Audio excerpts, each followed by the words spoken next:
Hello everyone. Moving on to the next section, this is going to be Colored Pencil Color Wheel Part 5. Colors we're going to be working on today are green and yellow-green, and you can see that I put those two colors in here. Didn't feel real happy with them because I kind of got the lines in there. I should have used a little bit more scumbling, but anyway, let's see how this is done.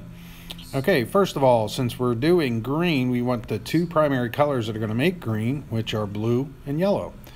And since we are using green, I prefer myself to lay down the yellow layer first.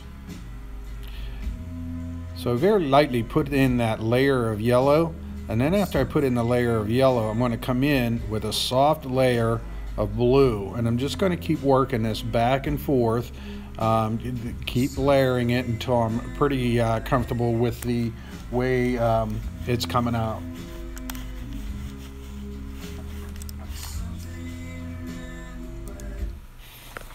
Okay, again, just kind of layering this on here. I'm going to put a little bit of blue on, and then I will come back and add a little bit more yellow.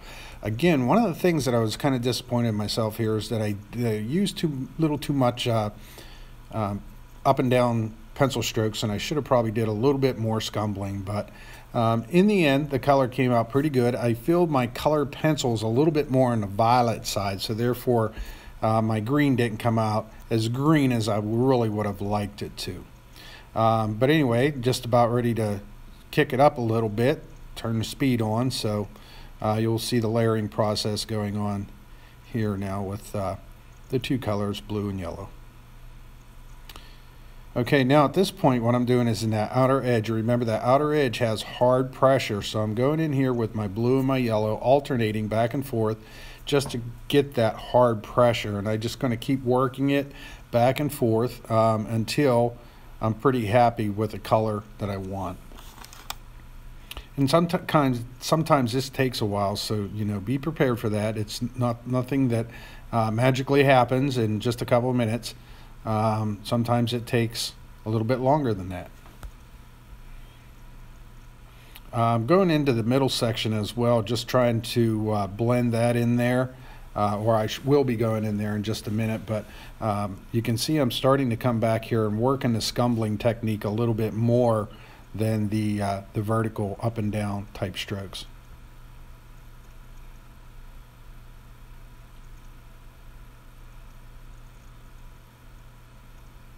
Again, just doing that layering process. Coming in with the yellow, then I'll go back to the blue until I'm pretty happy with the color.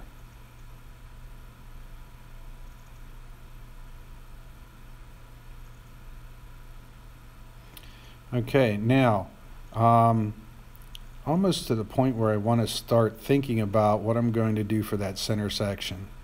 Not quite there yet, but I want you guys to think about that. What's the opposite color here of the color that I'm working on right now?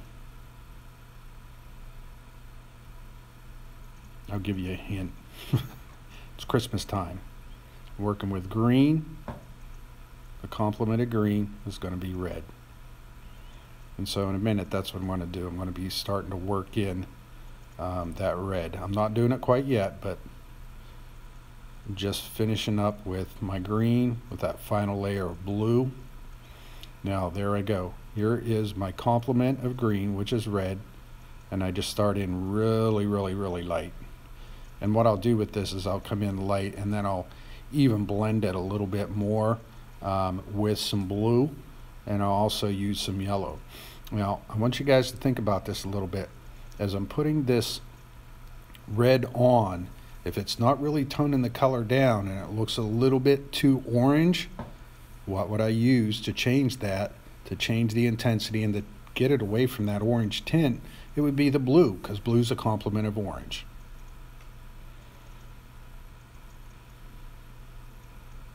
Again, we're just working that layering process.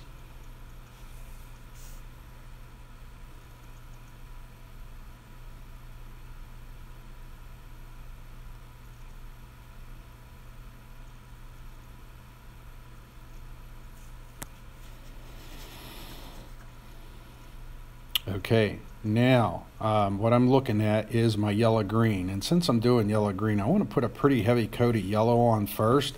So I'm going to begin with a base color of yellow. Since I'm doing my yellow-green, I want a base color of yellow. Now, if I'm doing my blue-green, I might start with a base color of blue because it's predominantly blue. But since this is a yellow-green, I start with a base coat of yellow. I want you guys to think about this too as you're looking at my color wheel. Do you like those strokes in there? Perhaps you would prefer doing a little bit more as far as scumbling goes. I'm using a lot of hatch and cross hatch shading to do this, but you guys might want to use a scumbling technique more. That way you don't see those pencil lines as much.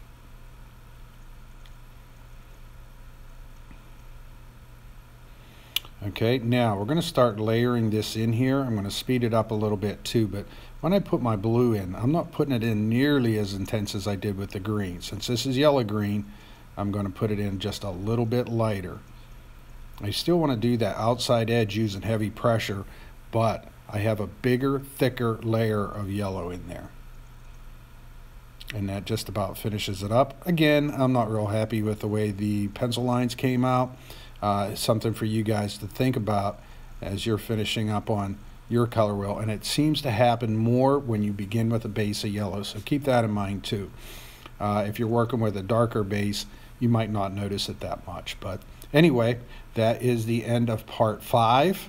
You guys have a good day, and I'll be back with pretty much the last video. I think we can finish the other 3 up in just one more lesson, so have a good day.